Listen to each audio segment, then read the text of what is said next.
العالمين والصلاة والسلام على سيد المرسلين وعلى آله وصحبه أجمعين أما بعد. محترم سامعین و ناظرین، صحیح بخاری اور سنن ترمذی کی روایت ہے، ابو ہریرہ رضی اللہ تعالیٰ عنہ فرماتے ہیں کہ اللہ کے رسول صلی اللہ علیہ وسلم نے ارشاد فرمایا: من كانت له مظلمة لأخيه من عرضه أو شيء فليتحلله منه اليوم. کہ جو اگر کسی شخص کا کسی دوسرے کے اوپر ظلم، کسی شخص نے کسی دوسرے کے اوپر ظلم کیا ہے، یا تو اس کی بے عزتی کی ہے یا کسی اور طریقے سے ظلم کیا ہے، فَلْيَتَحَلَّلْهُ مِنْهُ الْيَوْمِ، تو دنیا ہی میں اس ظلم کو معاف کرا دے. فَلْيَتَحَلَّلْهُ یعنی اس اپنے بھائی سے کہے کہ اسے معاف کر دے، یا جو ظلم کیا ہے، کسی کی زمین جائیداد چھینی ہے، کسی کا روپیہ پیسہ لیا ہے، تو پھر اس ظلم کو جو کچھ بھی چھینا ہے، لیا ہے، وہ اسے ادا کر دے.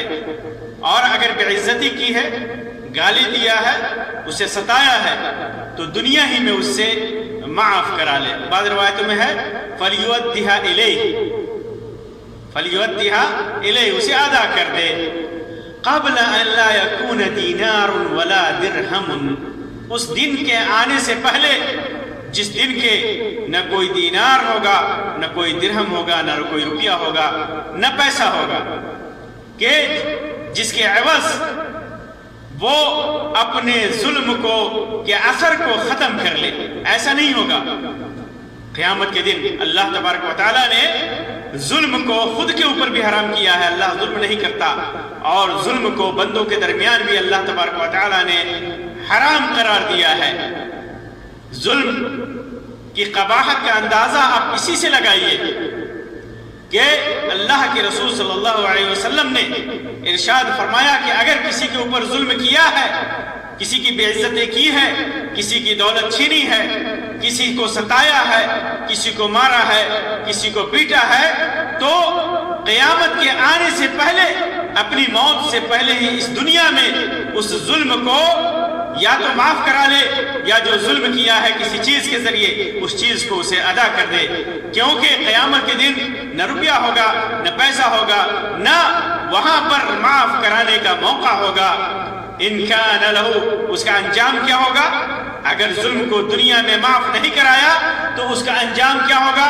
سنیے، وَإِن كَانَ لَهُ عَمَلٌ صَالِحٌ، اللہ کے رسول صلی اللہ علیہ وسلم نے فرمایا کہ اگر اس کے پاس نیک عمل ہو، بعض روایتوں میں آتا ہے کہ پہاڑ کے مانند اعمال ہو، نماز، روزے، حج، زکوٰۃ، بے شمار اعمال، نیک اعمال لے کر کے آیا ہو، پھر بھی وہ اعمال اس کو فائدہ نہیں دیں گے. کیا ہوگا کہ اگر کسی کے اوپر ظلم کیا ہے تو اخذ منہ، اس کے عمل صالح میں سے، اس کے نیک اعمال میں سے لے لیا جائے گا.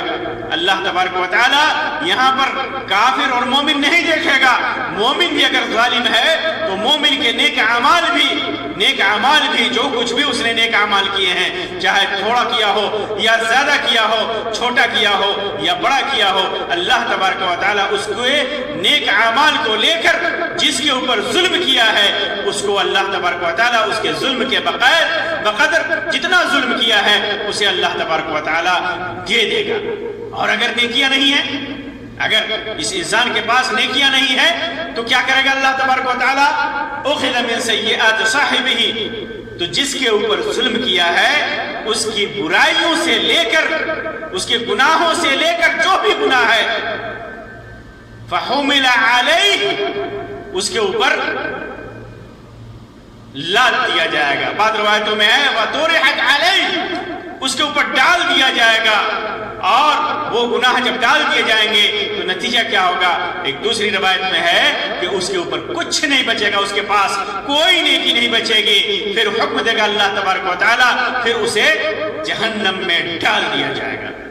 یہ ظلم اگر کیا ہے کسی کے اوپر، مال و دولت چھینا ہے، زمین و جائیداد دبائی ہے کسی کی، تو موت سے پہلے اس کا حق ادا کر دینا چاہیے، مظلوم کو اس کا حق دے دینا چاہیے۔ اور اگر عزت کے تعلق سے ہے، مادی نہیں ہے، عزت کے تعلق سے ہے، تو گالی گلوچ ہے، مار پیٹ ہے، بے عزتی کرنا ہے، تو ایسی صورت میں موت سے پہلے ہی، قیامت کے آنے سے پہلے ہی جا کر کے اپنے اس بھائی سے جس کے اوپر ظلم کیا ہے معاف کرانا چاہیے۔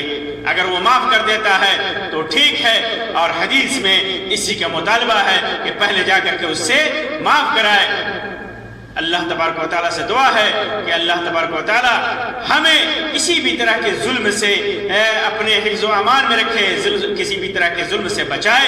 اگر ہم نے کسی کے اوپر جانے انجانے میں ظلم کیا ہے تو اللہ تبارک و تعالیٰ توفیق دے کہ دنیا ہی میں ہمیں اسے معاف کروا دے اور اسے ادا کر دیں۔ آمین آمین یا رب العالمین، وآخر دعوانا ان الحمد للہ رب العالمین، وصلی اللہ علی خیر خلقہ وسلم، والسلام علیکم ورحمۃ اللہ وبرکاتہ۔